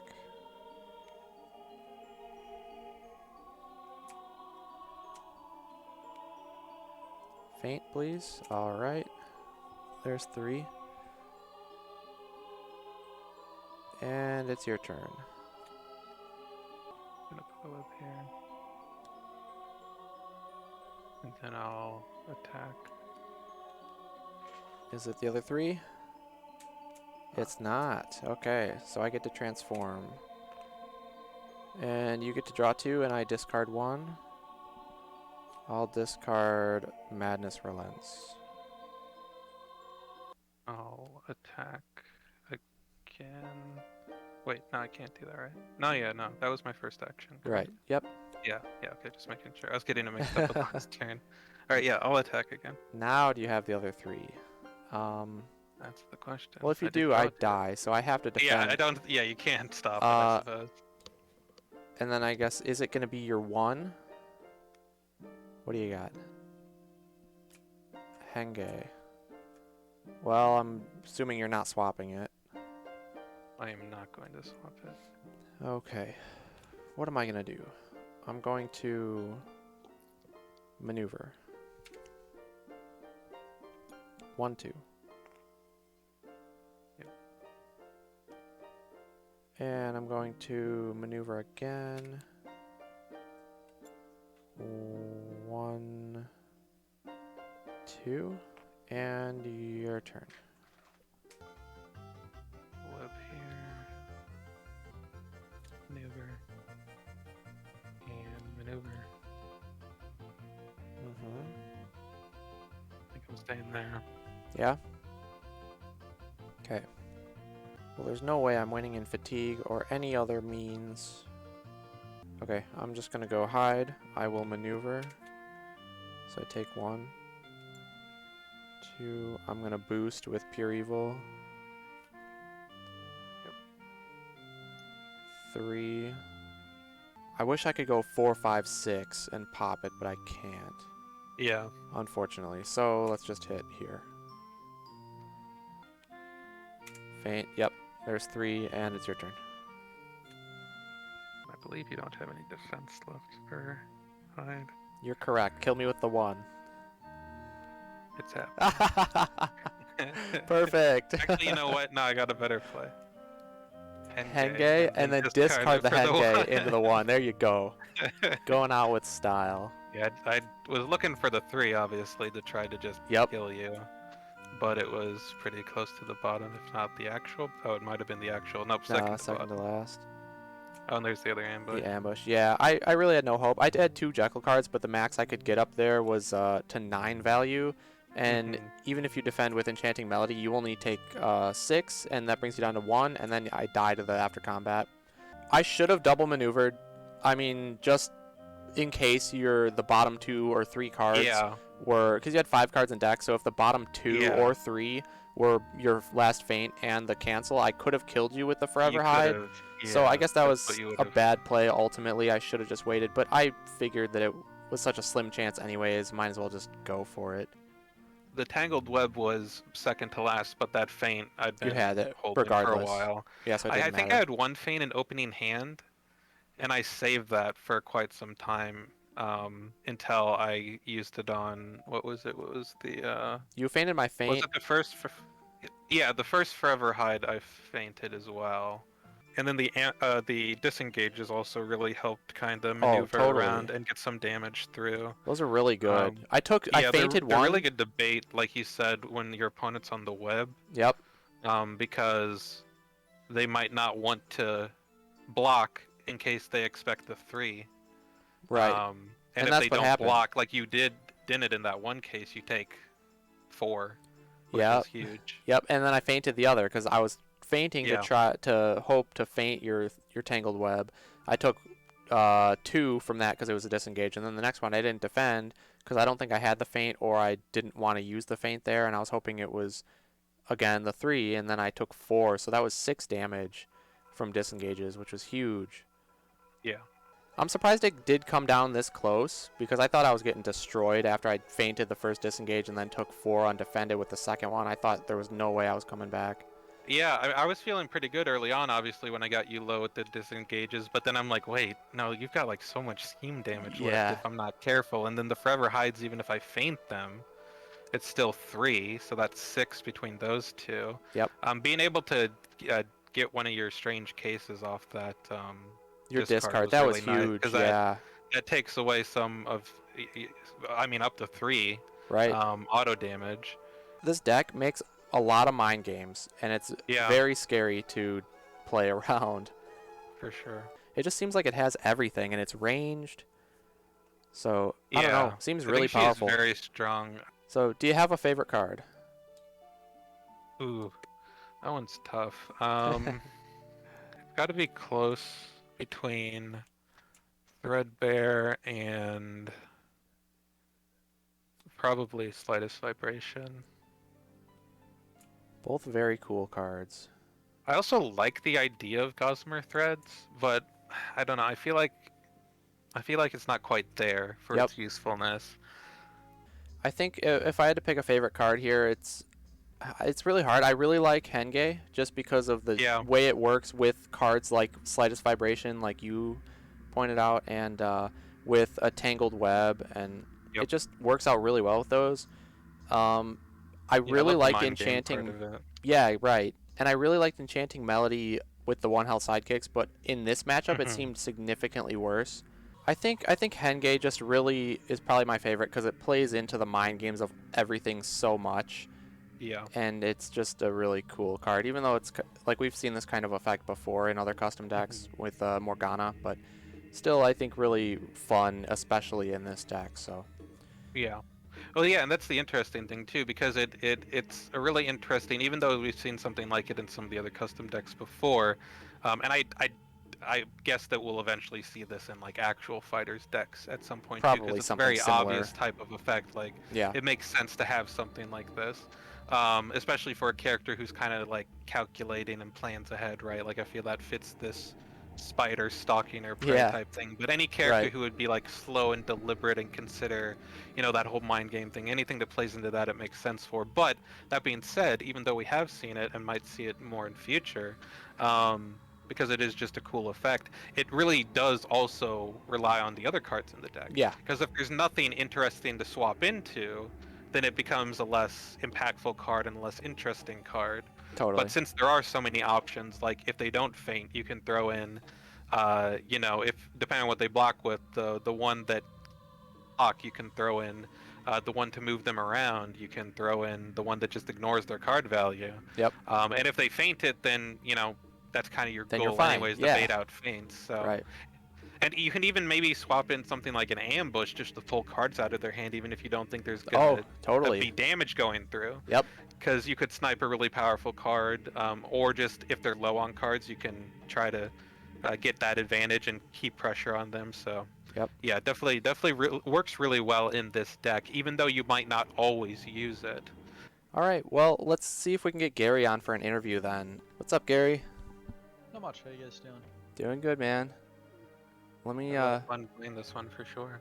Yeah, this was a really fun deck. So thanks for joining for the interview. And you saw a good amount of the stream, right? Yeah. I caught the end of the Muldoon game, and then I caught most of the Jekyll game. Okay, cool. So are there any specific questions or comments you want to throw out? Yeah. So you guys are pretty much spot on with the feedback from the second game in particular. So I had already, while you guys were playing the second game, I had drafted up version 05. I'm gonna cut 1 health for now and see how she plays. And I'm adjusting Gossamer threads a little bit. I'm going to remove the web requirement for her, which also removes the effect of getting a web off the board immediately. And I'm going to add gain 1 action. So overall, it simplifies the card, but Okay. also it'll put a little bit more impetus on her to position the webs successfully. Instead of getting the removal immediately, she's gonna still have the weight of having to move those webs around to basically set them up to get popped. Okay. But she won't have to be on a web anymore to do it.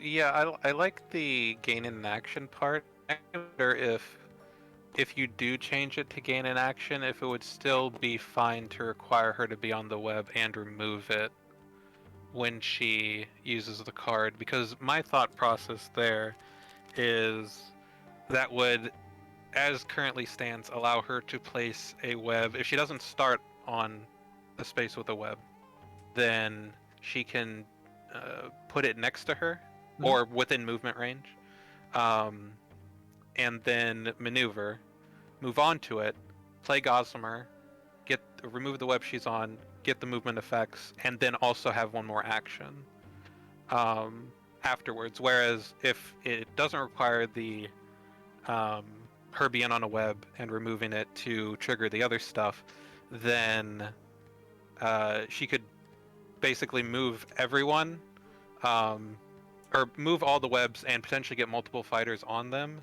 and then double attack. Right. Which I don't know if that would be too strong.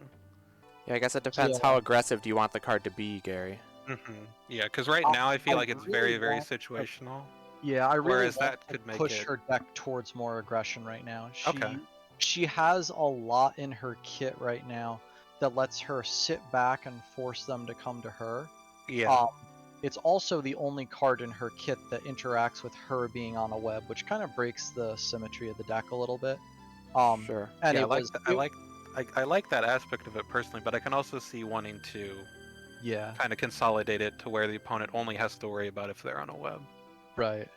Um, and I like the idea of making it a more aggressive card, for her, because it fits with the theme of her schemes already, which basically is she gets them close to her. So like Irresistible Attraction, you're pulling them into melee. Prey Upon, you have to have them in melee. And then Gossamer Threads, it'll be a little bit more aggressive. It gains an action, so she doesn't have 6 passes in her schemes anymore. She'll only have 4.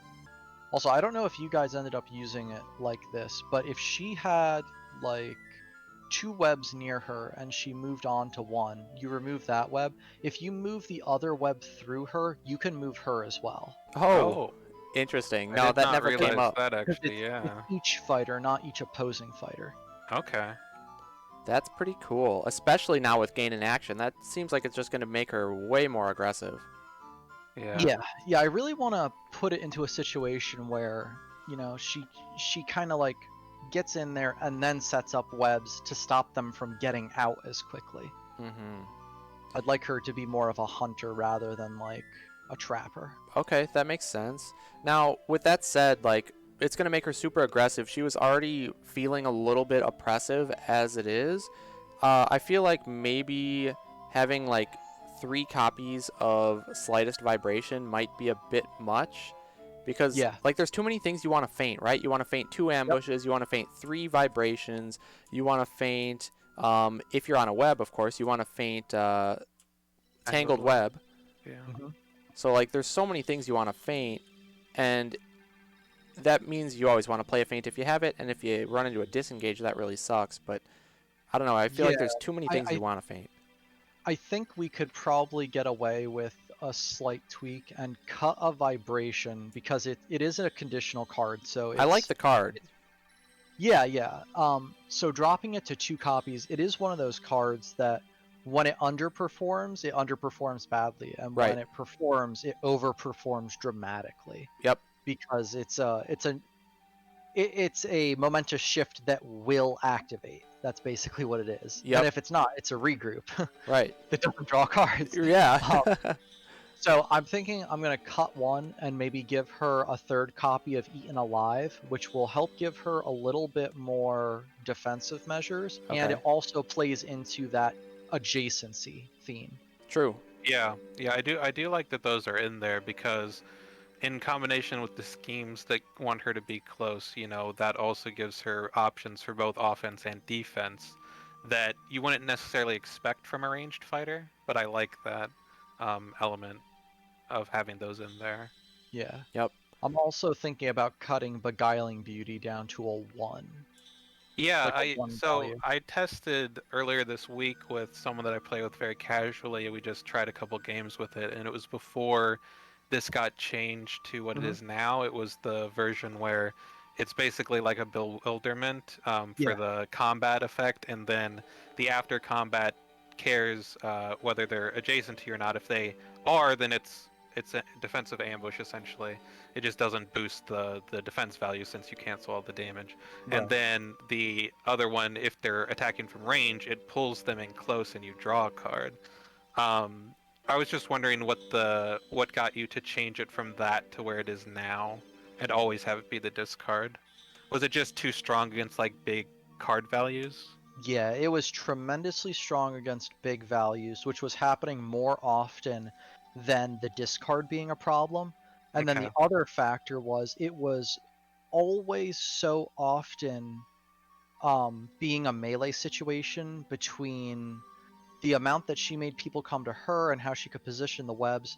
It was so often triggering the melee effect that we went 3 games before the pull-in effect ever triggered, and when Yeah. it did, the person reacted with, "Oh my god, I never even realized it was printed on the card." Yeah. And So I at can that definitely at that see point, that. I was just like, you know what? This is playing like defensive ambush, so why don't Yeah. we just simplify the text and make this Sure. defensive ambush? Yeah, I think that's a good change. The other route we can go with for her is she has like a given number of 3-off cards right now. We could cut one of each and actually give her regroup, which might help her kit a bit. That would change things up with like slightest vibration, because then not only do you want to not defend that, but you kind of don't want to defend regroup as well.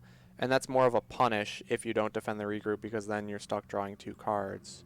Yeah, and it does give you, if you do need the draw, it gives you something else that you can Henge in. True. Yeah. True. But Yeah, I don't I know. do kind of like that idea because one of the other things that I noticed was just she's got a lot of uh, big potential attack values, right? Because ambushes can get boosted up to pretty high depending on what it pulls. A slightest vibration if they defend is really high. Eaten alives are high. Disengages are high.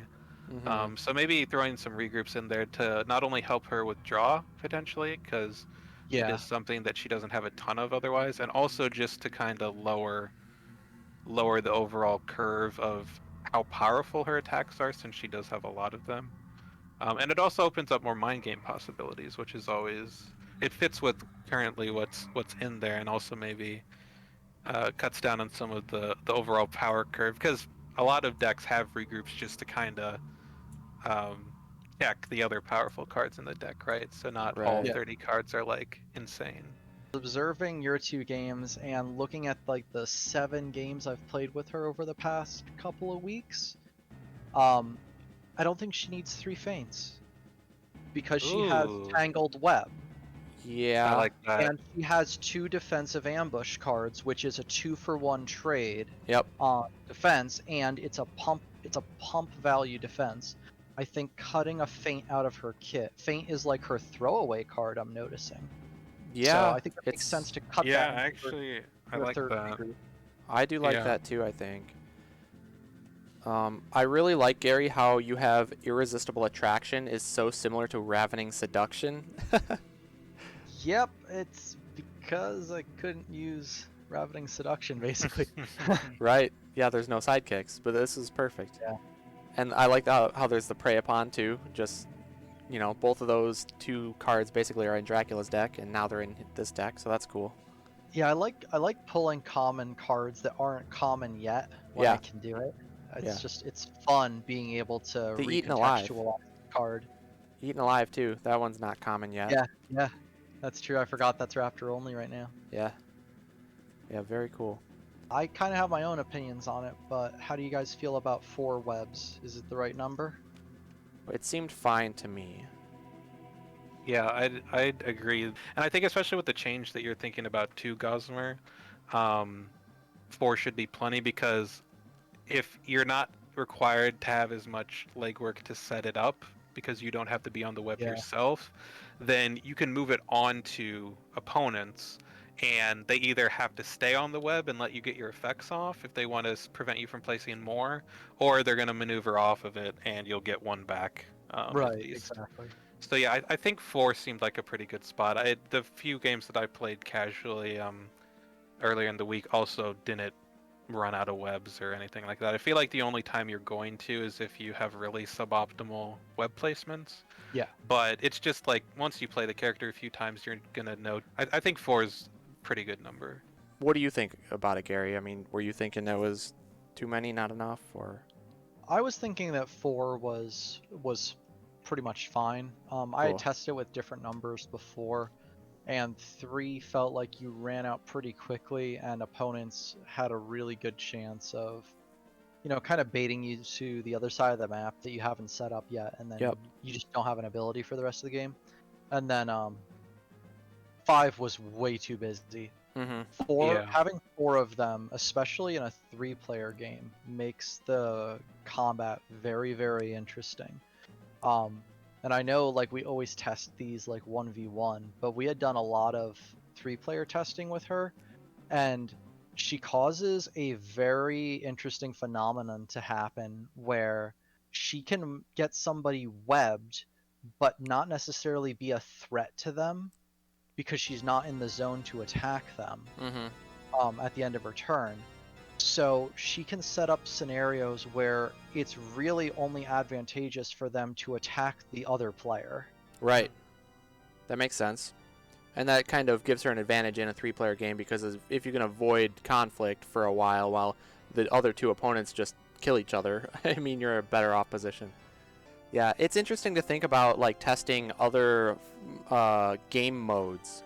Like you said, we always do 1v1, but yeah, it's interesting to think about in a 3-for-all or maybe a 2v2, you know, which we don't normally test with. I'd be interested to see how she performs in 2v2, because you could really try to set your partner up to like basically box someone in if they wanted. Mhm. Yeah, because her webs don't slow down her movement. partner. Right, Yeah. only opposing. And at the same time, Gossamer threads is each fighter, so if you paired her with like Robin, you can use Gossamer threads to throw the outlaws at the opponent. I love it. That's great. Yeah, that's actually a really cool interaction. I'm glad that you pointed that out, because it didn't even occur to me that she could move herself, or you know, if you're doing 2v2s, an ally with Right. that card. So yeah, that's definitely something to keep in mind. All right. Well, anything else, Gary? Any other questions you got, or any comments you want to make about it before we wrap up? Not really. Honestly, I think overall she's about where I want her to be. It'll be interesting to see how these changes do into week 3. But honestly, I feel like she's pretty much done.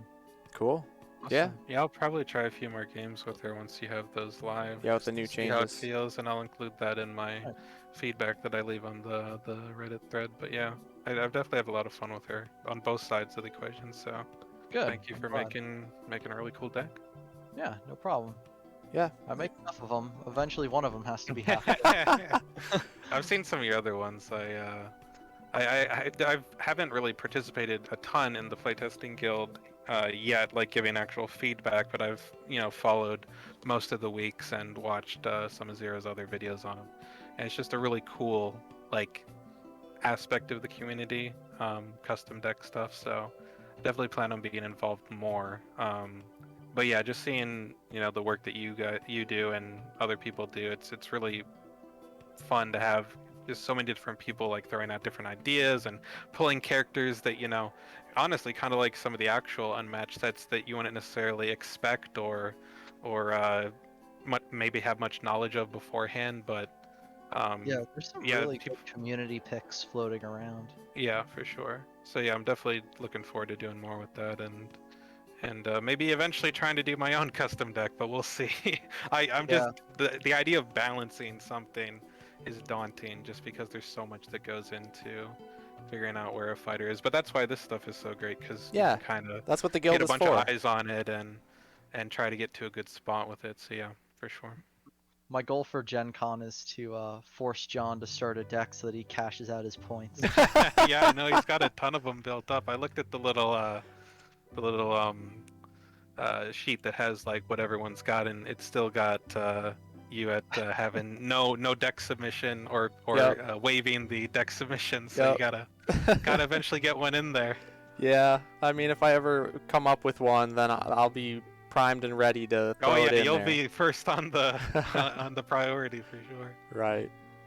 All right, guys, cool. Well, we'll wrap it up for this one. But thanks for joining me, Darkblade. Thanks for playing, Gary. Thanks for the interview as always, and the awesome deck. Yeah, thanks for playing it, guys. Yeah, no problem. Anybody in the chat, thanks for watching the stream. Hopefully you enjoyed it, and we'll get this one up on YouTube sometime this week before the guild rotates, so you'll be able to check it out. But yeah, thanks a lot, guys, and we will catch you next time. And there you have it, guys. That's going to be it for Playtesting Guild round number 15 with Jorogumo by Gary M. And it was a really fun deck to play, as always. He always does a great job with all of his decks. It was a little bit on the powerful side. It was maybe a little bit oppressive, but I think with the changes that we discussed, bringing it down just a notch, I think it will be more of a balanced deck. But it definitely felt like it could be a real deck. Everything worked together the way it felt like it should. Other than that one Gossamer Threads card that he's also going to change. So I think with those new changes, it's going to be in a perfect spot to be quite a solid deck. And I would definitely recommend you guys try it out if you are interested. If you like what you saw, give it a shot and see what you think yourself.